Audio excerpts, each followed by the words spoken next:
On passe à la présentation d'une autre base ISIS qui est portée par le CRCDC, et c'est Michel Barocrapi qui est Data Manager qui va la présenter. Merci Michel. Bonjour à tous. Donc, je vais vous présenter la base de données des dépistages organisés des cancers.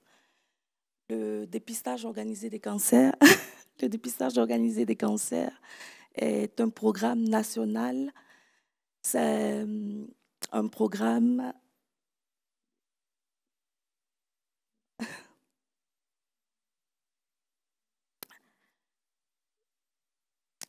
c'est un programme qui a été généralisé en 2004 sur tout le territoire français, qui est fondé sur des recommandations nationales et européennes. Et l'examen de dépistage consiste à un examen clinique et une mammographie avec incidence sur les deux seins. Donc, je vous montre un tout petit peu le processus du dépistage de cancer. Donc, l'objectif, c'est de réduire la mortalité par le cancer du sein en détectant et en traitant des cancers du sein à des stades vraiment tôt, à des stades précoces. Donc, le parcours du dépistage, la femme est invitée tous les 2 ans, de 50 à 74 ans. Donc, c'est un tout petit peu différent du projet qui vient après, où la femme c'est moins 50 ans. Donc, pour le dépistage organisé du sein, c'est les femmes de 50 à 74 ans qui sont invitées tous les 2 ans à participer au dépistage. Donc, elle va se rendre dans son cabinet de radiologie qui va effectuer une première lecture. Donc, si l'examen clinique est normal ou la mammographie est normale, le dossier de la patiente va être transmis au CRCDC, donc au Centre régional de coordination des cancers, qui va effectuer la deuxième lecture. Et lorsque le dépistage, la mammographie ou l'examen clinique est anormal, un bilan complémentaire immédiat est effectué. Donc, il s'agit de clichés supplémentaires, soit d'agrandissement, d'échographie. Et lorsque ce bilan-là est normal, il va être transmis aussi au CRCDC pour une deuxième lecture. Lorsque le bilan est anormal, donc un suivi est préconisé à la patiente. Donc, quand c'est un ACR3, c'est généralement des surveillances cliniques et radiologiques. Lorsque c'est des ACR4 ou 5, c'est une prise en charge diagnostique.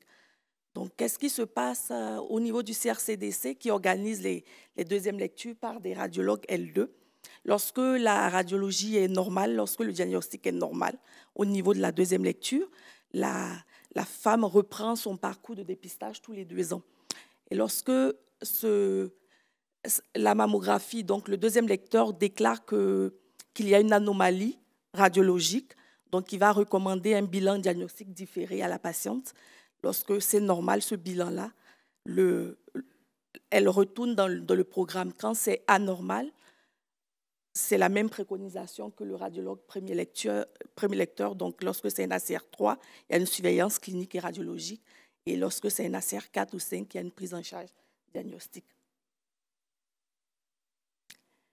Donc, la base de données des dépistages des cancers, on a des informations de la femme, donc des données administratives qui nous sont communiquées, transmises par les caisses, généralement tous les 3 mois, qui contiennent des données administratives. Donc, c'est les fichiers population avec le nom, prénom, la date de naissance, le numéro de sécurité sociale, les régimes d'affiliation de l'assuré. Ces informations, son code postal, son adresse et tout. On a aussi les données médicales qu'on récolte, qu'on va recueillir lorsque la femme va participer au dépistage. Donc, ces facteurs de risque du cancer du sein déclarés lors de la première lecture par la femme, l'âge de la ménopause, les moyens de contraception, le THS, s'il y a eu des cancers préexistants, si dans sa famille il y a eu des cancers ou pas.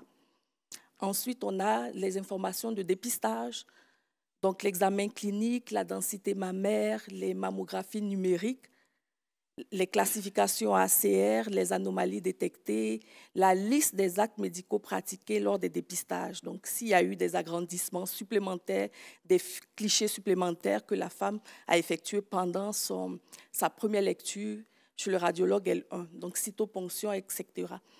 Ensuite, on récolte, nous, quand la femme est positive, quand un suivi lui est demandé au niveau des CRCDC, on récolte des informations de suivi, des données de suivi et des données de cancer, donc auprès de la patiente elle-même ou auprès des praticiens qu'elle a déclarés. Donc, son médecin traitant, sa gynéco ou son gynéco, son radiologue L1 qui a effectué auprès aussi des anapathes. Donc, lorsque l'assurée est positive, on a les listes, on a les données sur la liste des examens complémentaires réalisés, les résultats de prélèvements faits pour confirmer le diagnostic de cancer. Et ensuite, on peut avoir des données de cancer, donc des données d'anapathe, des données de traitement aussi, le type de cancer, le grade, le type, le TNM, le type, la taille de cancer, l'handicap et tout. Et on peut avoir aussi ces traitements réalisés. Donc, les chimios, la chirurgie, l'hormonaux. On peut avoir des informations aussi. On a des données sur en dehors du dépistage organisé des cancers qu'on récolte auprès des patientes. Quelques chiffres pour le catalogue. Les données qui sont au catalogue du HDS, donc ce sont des examens réalisés entre 2004 et 2020 sur un site territorial du Gard et Lozère, donc un des sites du CRCDC Occitanie. Donc le nombre de femmes, on a 154 981, on a 505 839 examens réalisés, dont 23 825 positifs, et on a pu récolter 4 129 anapathes qui ont confirmé 3 177 cancers, donc 24 648 faux positifs. Merci beaucoup, Michel.